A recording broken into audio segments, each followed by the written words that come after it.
প্রিয় ছাত্রছাত্রীরা সবাইকে স্বাগত। আজকে আমরা রোধের সমবায় বোঝার চেষ্টা করব। এটি তড়িৎ প্রবাহ ও ওহমের সূত্র এই অধ্যায়ের মধ্যে আছে।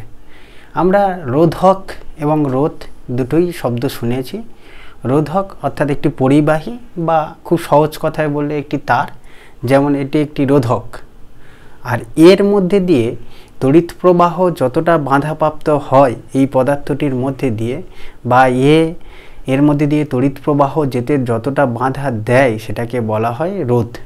এই পরিবাহীটির বা এই রোধকটির রোধ 2 ওহম, 4 ওহম, 6 ওহম বিভিন্ন মানের হতে পারে।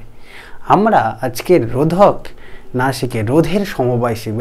প্রকৃতপক্ষে রোধকের সমবায় এবং রোধের সমবায় কথাটি একই। এরকম 3টে বা 4টে রোধক পরপর যুক্ত করব, বিভিন্নভাবে যুক্ত করে তাদের তুল্য রোধ কত নির্ণয় করার চেষ্টা করব। আজকের ক্লাসে তাহলে বিষয়বস্তু কি? রোধের সমবায়।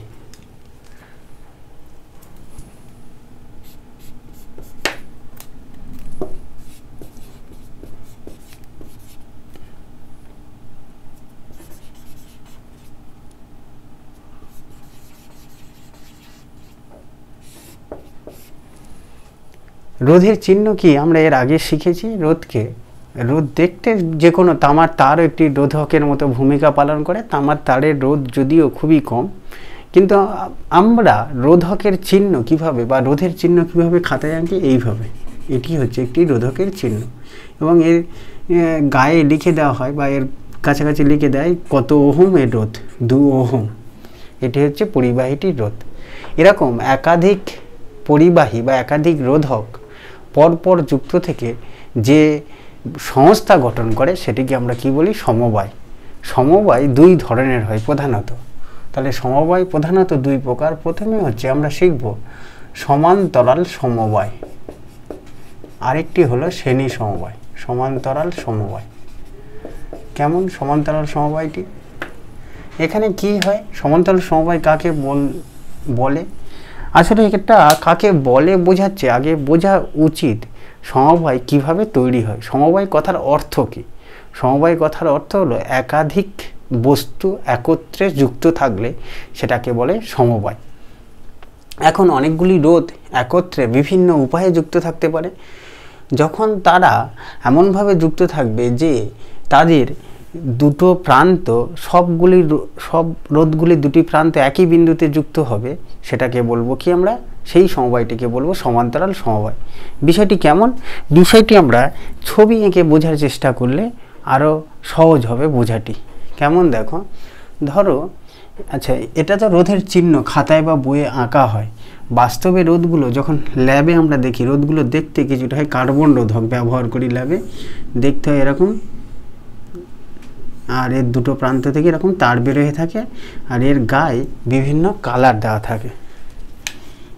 এটাকে বলা হয় কালার কোড। আমরা শিখেছি এই কালারগুলো দেখে আমরা বুঝতে পারি যে ওই রোধটির বা এই রোধকটির রোধ কত ওহম। এরকম 3টে বা 4টি রোধ দেবে। ধরো এই একটি রোধ, একটি রোধ। রোধ না বলে দেখি রোধক বলা উচিত। আর এর যতটা বাধা দিতে পারে সেটাকে কি বলে? রোধ। ওই পরিবাহীটির রোধ। এরকম ধরো 3টে রোধক আছে, হলো।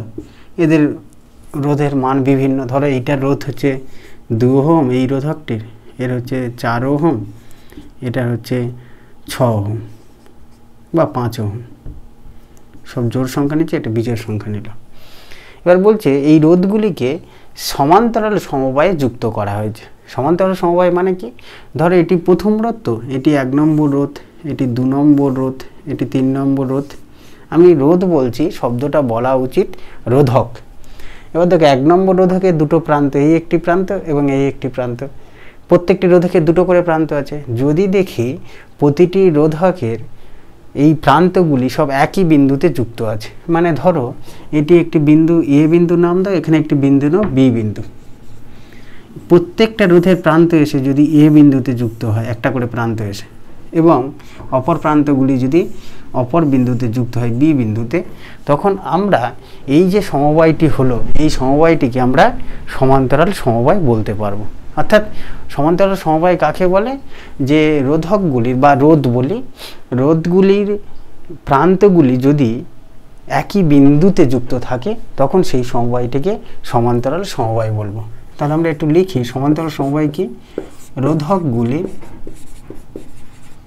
রোধকগুলির প্রান্তগুলি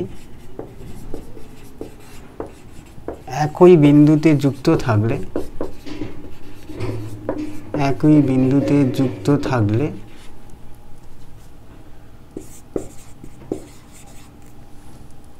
একই বিন্দুতে মানে প্রত্যেকটি বাহু দেখো, প্রত্যেকটি প্রান্ত এসে একই বিন্দুতে, এপারের প্রান্তগুলো একই বিন্দুতে যুক্ত থাকলো। একই বিন্দুতে যুক্ত থাকলে সমবায়টিকে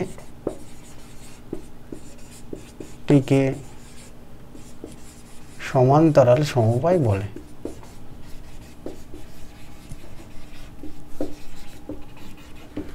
একটা কথা খেয়াল থাকে যেন যে সমান্তরাল সমবায় মানে রোধকগুলি সমান্তরালভাবে আছে এরকম কিন্তু নয়। কেন?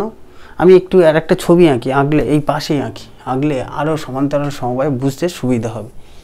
যে ওরা সমান্তরালভাবে থাকলেই যে সমান্তরাল সমবায় হবে তা কিন্তু নয়।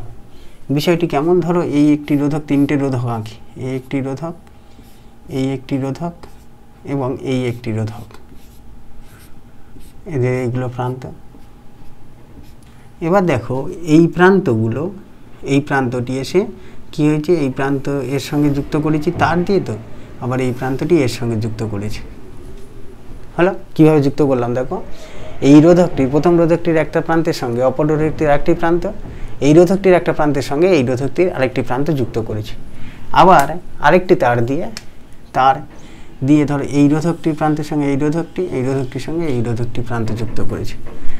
খেয়াল করে দেখো, আমি যদি প্রান্তগুলোর নাম দিই, এটা 1 নম্বর প্রান্ত, এটা 2 নম্বর প্রান্ত, এটা 1 নম্বর প্রান্ত, এটা 2 নম্বর প্রান্ত, এটা 1 নম্বর প্রান্ত, এটা 2 নম্বর প্রান্ত। অর্থাৎ তিনটে রোধকের 1 নম্বর প্রান্তগুলি কালো তার দিয়ে যুক্ত করা আছে, দেখো, তাই তো নাকি? মানে বলতে পারি যে তিনটি রোধকের 1 নম্বর প্রান্তগুলি একই বিন্দুতে যুক্ত আছে, একই তার দ্বারা যুক্ত করা আছে, মানে ওরা একই বিন্দুতে যুক্ত করা আছে। আবার প্রত্যেকটি রোধকের 2 প্রান্ত এই নীল কালারের তার দ্বারা যুক্ত আছে, নীল কালারের তার দ্বারা যুক্ত আছে, মানে আমরা বলতে পারি প্রত্যেকটি রোধকের 2 প্রান্ত একই বিন্দুতে যুক্ত আছে। কেন যেন আসলে সরাসরি তার দিয়ে যুক্ত করা তার আমরা দেখেছি এমনি বাড়িতে যে তার ব্যবহার করা হয়, সেই তারগুলির একটা প্রান্ত নিয়ে 2-এর সঙ্গে যুক্ত করে দিয়েছি, যুক্ত করা আর কিছু নয়, শুধু ধরে একটু প্যাঁচ দিয়ে দেওয়া হয়েছে। দেখো এই প্রান্তটা যা সরাসরি তার দিয়ে যুক্ত আছে, মানে এই প্রান্তটা সব একই বিন্দুতেই যুক্ত আছে। যদি হ্যাঁ এই তারের মাঝখানে অন্য কোনো কিছু থাকতো, ধরো একটি ধারক থাকতো বা একটি ব্যাটারি থাকতো বা একটি কোষ থাকতো, তখন এটি 2 নম্বর এই পয়েন্ট এবং এই পয়েন্টটা একই হতো না, একই বিন্দু হতো না। কেন? যেহেতু মাঝখানে একটি অন্য উপাদান চলে এসছে। যদি কোনো উপাদান না থাকে, সরাসরি যুক্ত থাকে, তাহলে আমরা বলতে পারবো যে এই প্রান্তগুলো সবই একই।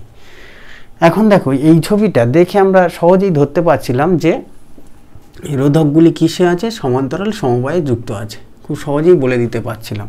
কিন্তু এই ছবিটা দেখে প্রথমে মনে হতে পারে যে রোধগুলো পরপর যুক্ত আছে, মানে শ্রেণীতে আছে মনে হতে পারে। কিন্তু তুমি যদি ভালো করে ওদের বিন্দুগুলি কোথায় যুক্ত আছে দেখো, এর মতোই প্রত্যেকটার 1 নম্বর প্রান্ত, ধরো এগুলো 1 নম্বর প্রান্ত নাম দিই, এগুলো সব 1 নম্বর প্রান্ত, এগুলো সব 2 নম্বর প্রান্ত। কি হয়েছে দেখো, সবার 1 নম্বর প্রান্ত এখানে যেমন এ বিন্দুতে যুক্ত ছিল, এখানেও তেমন একটি বিন্দুতে যুক্ত আছে। আমি বিন্দুটার কোনো নাম দিইনি, কিন্তু সবাই কালো তারের সাহায্যে যুক্ত আছে। আবার একই রকমভাবে 2 নম্বর প্রান্তগুলো একই বিন্দুতে যুক্ত আছে, মানে এরা হলো সমান্তরাল সমবায়ে রয়েছে। আমি যেটা বলতে চাইছিলাম এইটা যেন তোমাদের খেয়াল থাকে যে রোধগুলি সমান্তরালে থাকলেই তবে যে সমান্তরাল সমবায় এরকম নয়। আসলে রোধগুলির প্রান্ত কিভাবে পরস্পরের সঙ্গে যুক্ত আছে সেটা যদি পরিষ্কার করে বুঝতে পারি, তাহলে আমরা ধরতে পারবো কোন সমবায়ে যুক্ত আছে। এখন আমরা খাতায় বা বইয়ে তোমরা যেখানে যা সমস্যা দেখবে রোধকগুলোর এরকম ছবি দেওয়া নেই। কেমন ছবি দেওয়া আছে? এরকম ছবি দেওয়া আছে, সিম্বল চিহ্নের আকারে আছে, প্রকৃত ছবিটি দেওয়া নেই।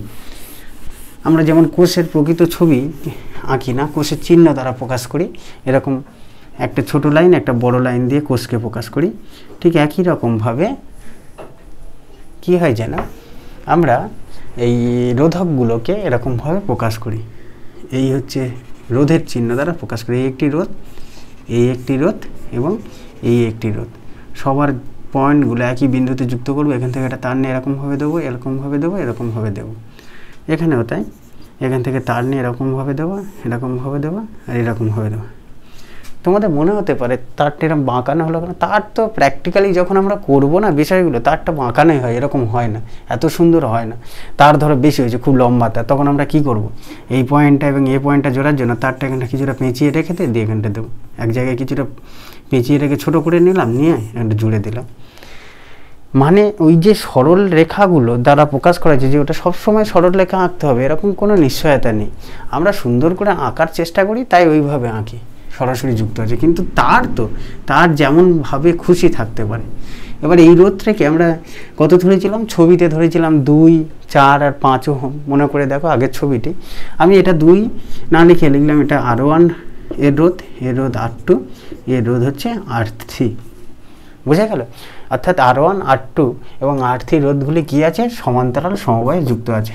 সমান্তরাল সমবায়ের দুটো প্রান্ত থাকে, দেখো প্রান্তটি কি, A একটি প্রান্ত এবং B একটি প্রান্ত। তাই আমি লিখছি এখানে R1, R2 এবং R3 রোধ তিনটি কি হয়েছে, A ও B বিন্দুর মধ্যে সমান্তরাল সমবায়ে যুক্ত আছে। সমান্তরাল সমবায়ে যুক্ত আছে। বোঝা গেল? আচ্ছা, এবার একটি প্রশ্নের উত্তর দাও। আমরা যদি এ এবং বি বিন্দুর মধ্যে একটি কি যুক্ত করতাম, একটি ব্যাটারি যুক্ত করতাম বা কোষ যুক্ত করতাম, কি হতো দেখো। এ এবং বি বিন্দুর মধ্যে তার দিয়ে, ধরো এ থেকে একটা তার নিয়ে গেলাম, নিয়ে এখানে কোষের পজিটিভ প্রান্তে, এখানে একটা নেগেটিভ প্রান্তে যুক্ত করে দিলাম। ধরলাম এই কোষটির বিভব হচ্ছে 6 ভোল্ট। মানে এই উচ্চ বিভব আর নিম্ন বিভব, মানে ধনাত্মক প্লেট এবং ঋণাত্মক প্লেটের মধ্যে বিভব পার্থক্য কত, 6 ভোল্ট। এরকমভাবে যুক্ত করলাম। এবার একটু বলো তো যে এ এবং বি বিন্দুর মধ্যেও বিভব পার্থক্য কত হবে। এ এবং বি বিন্দুর মধ্যে বিভব পার্থক্য সেই 6 ভোল্ট হবে। যেহেতু এই প্রান্তটি সরাসরি এ বিন্দুতে যুক্ত, এই প্রান্তটি সরাসরি বি বিন্দুতে যুক্ত, তাই এ এবং বি বিন্দুর মধ্যে বিভব পার্থক্য সেই 6 ভোল্টই হবে। এবার আমি যদি বলি এই R1 রোধটির দুই প্রান্তের বিভব কত হবে, দেখো খেয়াল করে এই R1 রোধটি বা R1 রোধক যাই বলো, রোধকটি কি হয়েছে, সেও তো এ আর বি বিন্দুর মধ্যেই যুক্ত আছে। ফলে এর দুটো প্রান্ত অর্থাৎ R1 এর দুটো প্রান্তের মধ্যে বিভব পার্থক্য সেই 6 ভোল্ট হবে। একই রকমভাবে R2 দুটো প্রান্তের বিভব পার্থক্য সেই 6 ভোল্ট হবে। R3 দুটো প্রান্তের বিভব পার্থক্য সেই 6 ভোল্ট হবে। প্রকৃতপক্ষে কি হয়, সমান্তরাল সমবায়ে যুক্ত থাকলে লিখতে পারি সমান্তরাল সমবায়ে যুক্ত থাকায় প্রতিটি রোধের দুই প্রান্তের বিভব পার্থক্য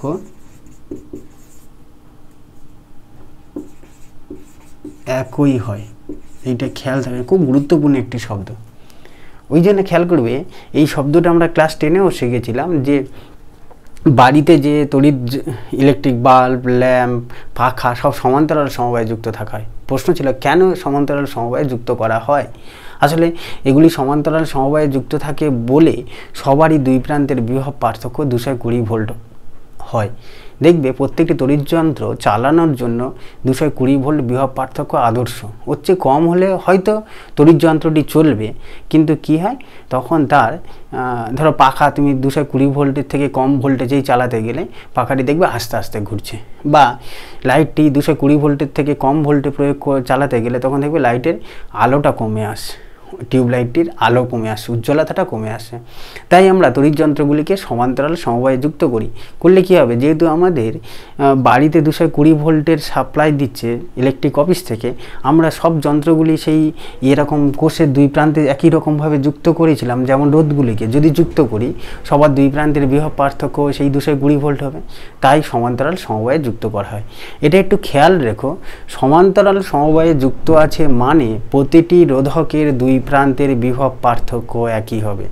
এটাই আমি লিখলাম যে সমান্তরাল সমবায়ে যুক্ত থাকায় প্রতিটি রোধকের বা রোধের, রোধক মানে আর রোধ মানে কি ক্লাসের শুরুতেই বলছিলাম, দুই প্রান্তের বিভব পার্থক্য একই হয়। এখন প্রতিটি রোধকের দুই প্রান্তের বিভব পার্থক্য একই হওয়ায় প্রবাহ মাত্রা দেখো প্রত্যেকের আলাদা আলাদা হবে। কেন? এর মধ্যে দিয়ে প্রবাহ মাত্রা I1 লিখলাম, এর মধ্যে দিয়ে I2 লিখলাম, এর মধ্যে দিয়ে I3 লিখলাম। তুমি এখন বলতে পারতে স্যার প্রবাহ মাত্রাগুলি আপনি আলাদা আলাদা লিখলেন কেন, প্রবাহ মাত্রা একই হবে না? না, হবে না, কারণ প্রত্যেকের দুই প্রান্তের বিভব পার্থক্য একই। দেখো এর দুই প্রান্তের বিভব পার্থক্য একই, ভি, এরও দুই প্রান্তের বিভব পার্থক্য, এটা 6 ভোল্ট না লিখে ধরো ভি লিখলাম, ভি ভোল্ট, ভি এর মান কিছু হতে পারে 6, 7, 8 যা খুশি হোক, 220 হোক। এখন যদি বলি R1 এর মধ্যে দিয়ে প্রবাহ মাত্রা কত, দেখো R1 এর মধ্যে দিয়ে প্রবাহ মাত্রা, মধ্য দিয়ে প্রবাহ মাত্রা কত আসবে, প্রবাহ মাত্রা I1 সমান কি বিভব পার্থক্য বাই রোধ, তাই না? কারণ এই দুই প্রান্তের বিভব পার্থক্য কত, ভি বাই R1। একই রকমভাবে দেখো I2টা কত হবে, ভি বাই R2। একই রকমভাবে I3টা কত হবে, ভি বাই R3। অর্থাৎ সবার দুই প্রান্তের বিভব পার্থক্য একই, আর রোধগুলো আলাদা হওয়ায় সবার মধ্যে দিয়ে আলাদা আলাদা কারেন্ট যায়। এটাও একটি গুরুত্বপূর্ণ পয়েন্ট কি, সমান্তরাল সমবায়ে যুক্ত থাকলে, সমান্তরাল সমবায়ে যুক্ত থাকলে প্রতিটি রোধের মধ্যে দিয়ে প্রবাহ মাত্রা পৃথক হয়। রোধের মধ্য দিয়ে প্রবাহ মাত্রা পৃথক হয়। হ্যাঁ, একই হতে পারতো, কখন বলো তো, যে সমান্তরাল সমবায়ে যুক্ত অথচ প্রত্যেকের মধ্যে দিয়ে একই পরিমাণ কারেন্ট যাবে। কখন এটি সম্ভব? যখন এই রোধগুলি সব মান সমান হবে, অর্থাৎ R1, R2, R3 সবাই যদি একই হতো, এটাও R1, এটাও R2, R1, এটাও R3 হতো, মানে তিনটে একই মানের রোধ সমান্তরাল সমবায়ে থাকলে তখন দেখো কারেন্ট একই হতো।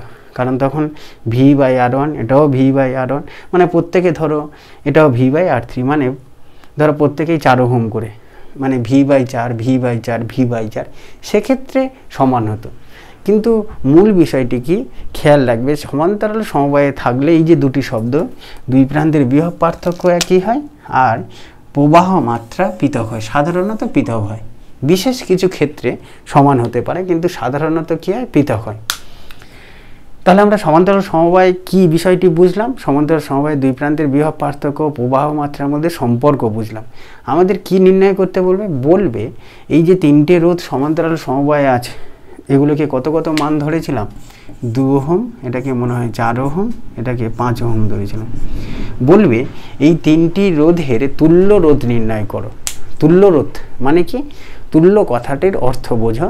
তুল্য মানে এই তিনটে রোধের দুই প্রান্তে কত বিভব পার্থক্য প্রয়োগ করেছি, ভি বিভব পার্থক্য প্রয়োগ করলে মোট কত কারেন্ট পেয়েছি। দেখো এই শাখায় কারেন্ট পেয়েছি I1, এই শাখায় কারেন্ট পেয়েছি I2, এই শাখায় কারেন্ট পেয়েছি I3, মানে মোট কারেন্ট যদি I লিখতাম, I1টা এই শাখা থেকে এখানে যাবে, এখানে I2 যাবে, এখানে I3 যাবে, গিয়ে এই জায়গাটায় মিলিত হয়ে মোট কারেন্ট কত হবে, I, অর্থাৎ মোট প্রবাহ, একটু মুছে,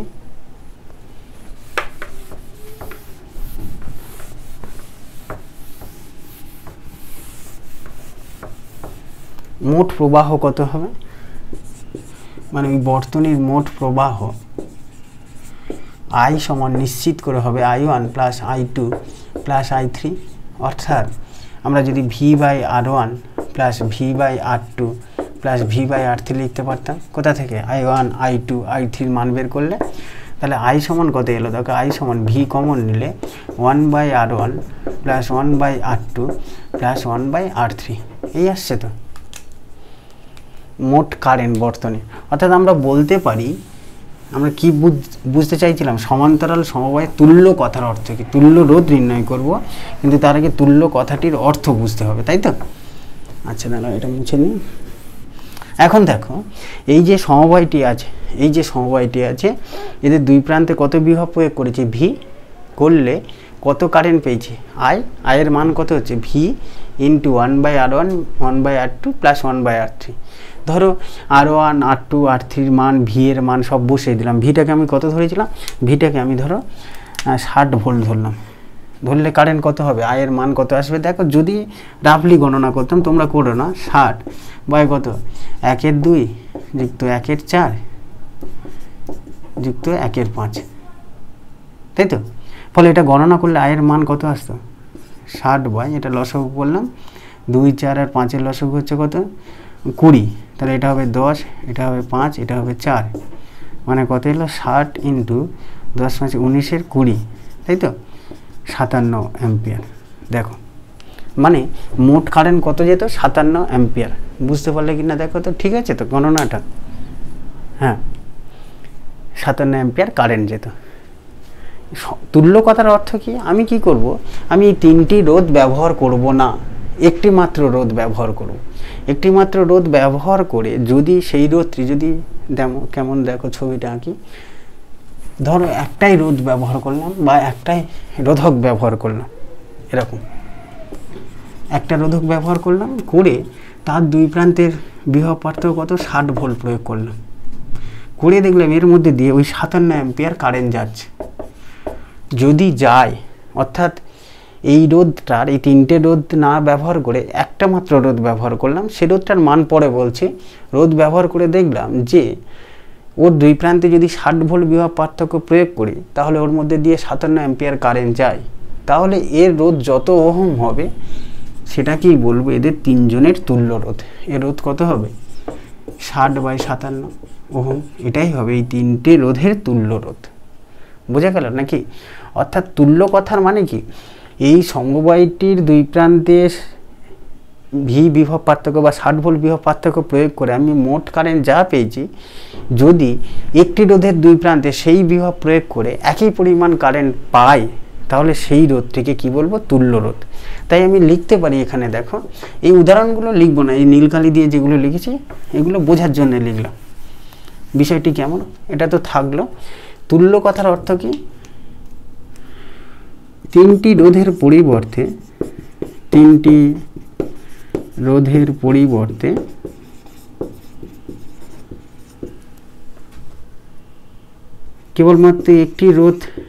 কেবলমাত্র একটি রোধের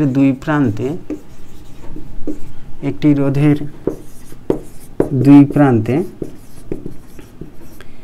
একই পরিমাণ বিভব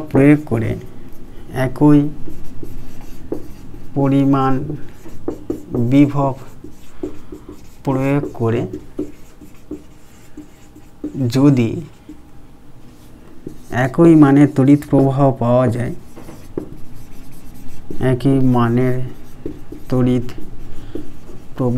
পাওয়া যায়,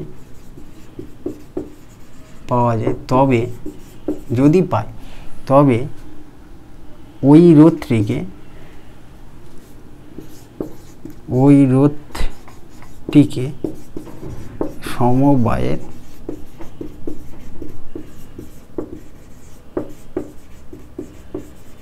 তুল্য রোধ বলে। বোঝা গেল? তাহলে তখন এই রোধটিকে কি বলবো? তুল্য রোধ। আমি এই 60 ভোল্ট এগুলো সব মুছে দিই, এটা তো বোঝার জন্য লিখলাম। এর রোধ কত ওহম সেটাই হবে এটা তুল্য রোধ। অর্থাৎ এর দুই প্রান্তে কত বিভব পার্থক্য প্রয়োগ করেছে? ভি, কারেন্ট যাবে কত? আই। এটা 1 নম্বর সমীকরণ লিখে রাখি। এই রোধ কত ওহম সেটা আমরা নির্ণয় করতে চাইছি, তাই তো? দেখো আমি লিখতে পারি তুল্য রোধের ক্ষেত্রে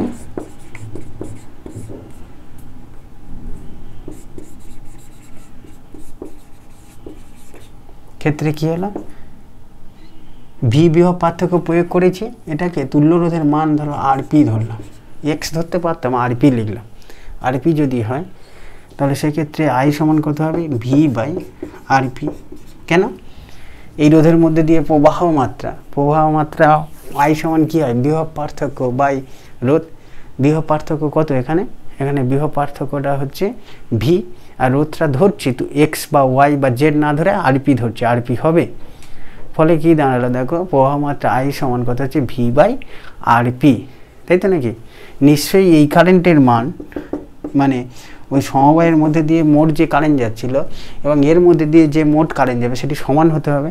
অর্থাৎ 1 আর 2 তুলনা করে আমরা কি লিখতে পারছি, দেখো 1 আর 2 তুলনা করলেই আমরা বলে দিতে পারবো কি, এটা 1 নম্বর, ওটা 2 নম্বর ছিল তো, এটা তিনটে মিলে যেটা কাজ করছে, এটা 1 আর যেটা কাজ করছে, 1 ও 2 তুলনা করে কি পাচ্ছি, কি পাচ্ছি 1 বাই আরপি সমান 1 by R1 plus 1 by R2 plus 1 by R3। এই হলো তুল্য রোধের ফর্মুলা। বিষয়টি ওই উদাহরণটা দিয়ে আরও সহজে বোঝার চেষ্টা করবো। দেখো এগুলো মুছে দিই, দাঁড়াও কেমনভাবে বুঝবো। আচ্ছা, তাহলে আমি কি বলছিলাম, এখানে যে উদাহরণ নিয়েছিলাম কত, এই নীল কালি দিয়ে লেখা আছে 2, 4 এবং 5 ওহম, তাই তো? এবার এদের তুল্য রোধের মান কত ওহম হবে, তুল্য রোধের মান ওই সূত্রে বসালে মানে এই রোধটা কত হবে, এই রোধটার মান হবে দেখো 1 বাই আরপি সমান 1/2 যুক্ত 1/4 যুক্ত 1/5 করলে লসগু কত হচ্ছে 20, এটা 10, এটা 5, এটা 4, তাহলে 19। 1 বাই আরপি এটা আসছে, তাহলে আরপি সমান কত হচ্ছে 20 বাই 19 ওহম। এটি হবে এই রোধগুলির তুল্য রোধের মান। মানে এই এতগুলো রোধ না ব্যবহার করে কেবলমাত্র 20 বাই 19 ওহম, মানে প্রায় ধরো 1.02 এর মতো হবে, এত ওহম রোধ ব্যবহার করলে একই কাজ করবে। বা বলতে পারো এই 2, 4, 5 কত ওহম রোধের মতো কাজ করছে, ওরা যখনই সমান্তরাল সমবায় যুক্ত আছে ওরা কাজ করছে এই 1.02 ওহমের মতো। এটা ভাগ করলে মোটামুটি এরকম আসে, আমি লিখেছি 1.02 ওহম হয়। আশা করি বুঝতে পেরেছো সমান্তরাল সমবায় এবং সমান্তরাল সমবায়ের থেকে কিভাবে তুল্য রোধ বের করব। এখানে একটি গুরুত্বপূর্ণ প্রশ্ন দেয়, সেটি হলো যে দুটি রোধ যখন সমান্তরাল সমবায়ে থাকবে, এটি তো 3টি রোধ হলো, 4টি রোধ হলে কী হবে প্লাস 1 বাই R4, 5টি রোধ হলে 1 বাই R5, এইভাবে চলবে। যদি দুটি রোধ থাকে, বিশেষ ক্ষেত্র কি, কেস 1, প্রথম কেসটা কি বলছে, দুটি রোধ সমান্তরাল সমবায়ে থাকলো,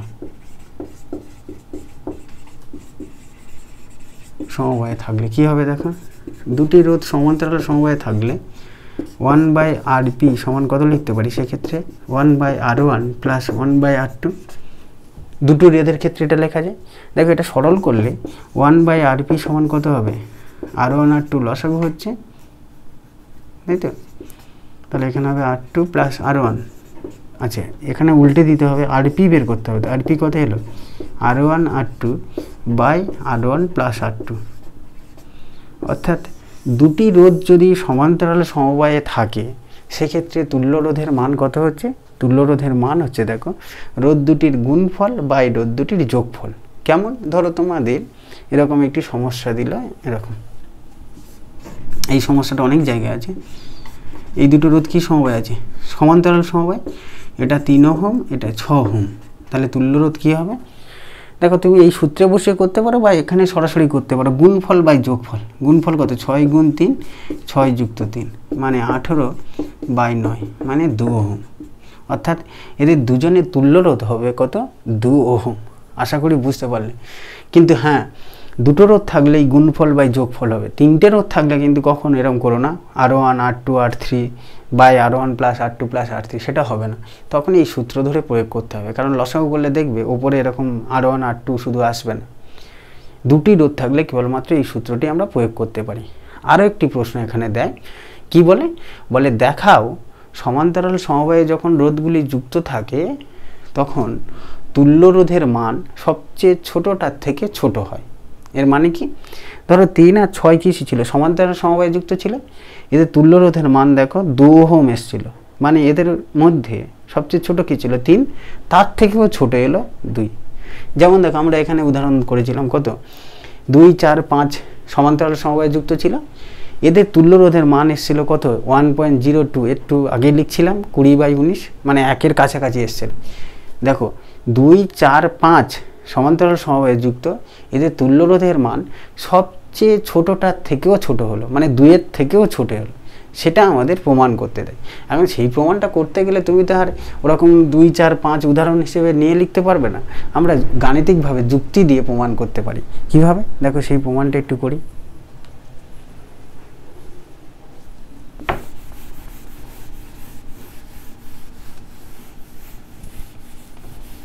আচ্ছা, সমান্তরাল সমবায়ের এই প্রমাণটি আমরা এই ক্লাসে একটু না শিখে পরের ক্লাসে শিখব, কারণ এর সঙ্গে এই প্রমাণটির সঙ্গে আরও 2টি গুরুত্বপূর্ণ প্রশ্ন আছে যেটা আমরা পরের ক্লাসে শিখব। আজকের এই পর্যন্ত থাকলো, তাহলে পরের ক্লাসে দেখা হচ্ছে।